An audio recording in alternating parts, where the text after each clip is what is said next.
Hi friends, ఎలా ఉన్నారండి? అందరు బాగున్నారా? నేను కూడా చాలా బాగున్నా. ఈరోజు వచ్చేసి మీకు ఈవినింగ్ స్నాక్స్ ఆలు పరోటా చేసి చూపిస్తాను. మీరు కూడా చేసుకొని తినండి. దానికోసం ముందుగా ఒక పావు కేజీ ఆలుని బాయిల్ చేసి తొక్క తీసేసి ఇలా ప్లేట్లో పెట్టి అందులో తగినంత ఉప్పు, పసుపు, కొంచెం కారం, తర్వాత వచ్చేసి కొద్దిగా వాము కూడా వేసుకోవాలి. ఇందులో చాలా బాగుంటుంది.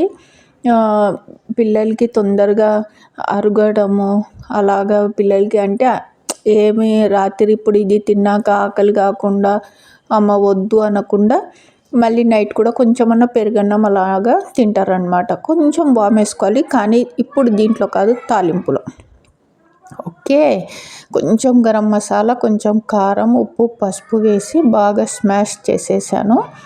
కొంచెం ఆనియన్ సన్నగా కట్ చేసి పక్కన పెట్టేశాను. కొత్తిమీర, పచ్చిమిర్చి కూడా దాంతోపాటే.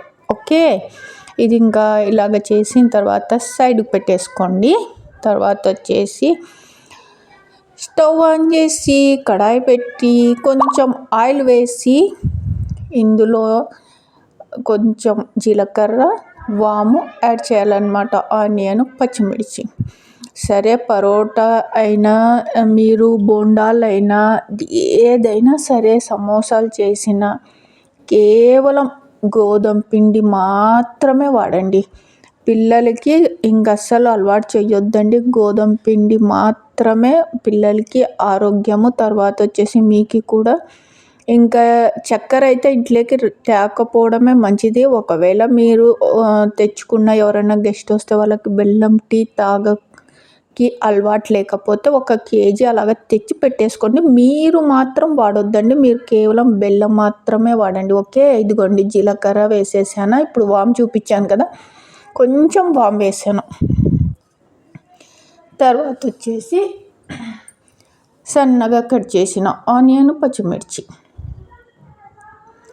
పిల్లలు ఈవినింగ్ స్కూల్ నుంచి రాగానే ఇలాగా డైలీ ఏదో ఒకటి బొండాలో, పకోడీనో, లేకుంటే నేను మొన్న ఒక వీడియో చేశాను కదా, కారపు చుట్టలు, అలాగా మిక్చరో ఏదో ఒకటి చేసి పిల్లలకి ఈవినింగ్, ఇప్పుడు చలికాలం కదా, ఇలాగ వేడి వేడిగా పిల్లలకి స్కూల్ నుంచి వచ్చిన తర్వాత తినిపిస్తే కడుపు నిండా తిని బాగా కాసేపు ఆడుకొని హోంవర్క్లు చేసుకుంటారు అలాగా.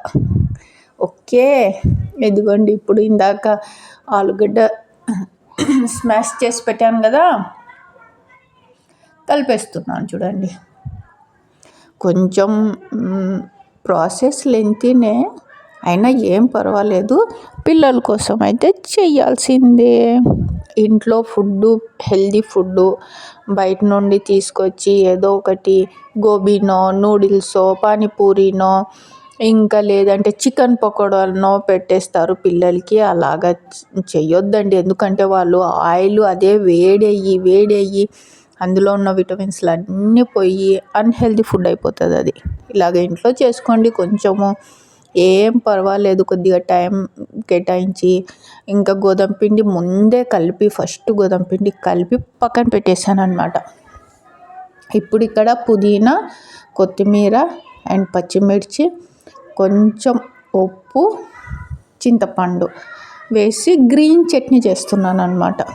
అంతే, ఇంకా ఏమీ లేదు. కొత్తిమీర చూపించాను కదా ఇందాక వీడియోలో, పుదీనా, పచ్చిమిర్చి, చింతపండు, ఉప్పు, కొన్ని నీళ్లు వేసి గ్రీన్ చట్నీ పక్కన పెట్టేశాను. పరోటాలోకి పిల్లలకి ఏ గ్రీన్ చట్నీ బాగుంటుందమ్మా ఇలాగా అంటే సరే అని చెప్పేసి ఇలాగ చేసి పెట్టేసాను అనమాట. వాళ్ళు ఈవినింగ్ స్కూల్ నుంచి వస్తేనే పిల్లలు తినేస్తారు. ఓకే, ఇంకా ఇదిగోండి ఇలాగా చూపిస్తున్నాను కదా వీడియోలో, చూడండి. ఫస్ట్ చపాతీని ఎక్కువ పల్చగా చేసుకోవద్దండి, కొంచెం మందం ఉండేలా చూసుకోండి. ఇలాగా క్లోజ్ చేసేసిన తర్వాత చిన్నగా రోల్ చేయండి. మరీ గట్టిగా నొక్కి చేసినారంటే అయిపోతుంది, ఇంకా అది బయటకు వచ్చేస్తుంది ఆలు. అందుకని నెమ్మదిగా చేయాలన్నమాట. ఇదిగోండి ఇలాగా చూపిస్తున్నాను కదా వీడియోలో, అలాగా చేయండి. గట్టిగా చేసినారంటే మీ ఇష్టము, మళ్ళీ ఆలుగడ్డ అంతా బయటకు వచ్చేస్తుంది. ఇలాగ చేసి 2 వైపులా బాగా కాల్చి కొంచెం ఆయిల్ వేసి వేడి వేడిగా పరోటా అండ్ గ్రీన్ చట్నీ. పిల్లలు ఇంటికి రాగానే వాళ్ళకి ఇలాగ సర్ప్రైజ్ అని చేసి చూపించారంటే హ్యాపీగా ఫీల్ అవుతారు. దీంట్లో గ్రీన్ చట్నీ కూడా అవసరం లేదు, కాకపోతే పిల్లలు తింటారు, అది కూడా ఒక టేస్ట్ ఉంటుందని చెప్పి చేశాను. కానీ ఇలాగ ఉట్టి పరోటానే చాలా టేస్ట్ ఉంటుంది అన్నమాట. కొంచెం టైం కేటాయించి నెమ్మదిగా చేసుకోండి. ఓకే, అంతే, పరోటా రెడీ. చూడండి,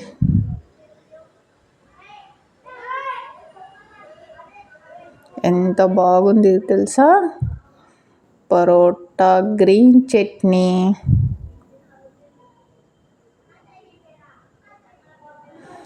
ఓకే అండి, చేసుకొని తిని కమెంట్స్ రాయండి ఎలా ఉందనేది.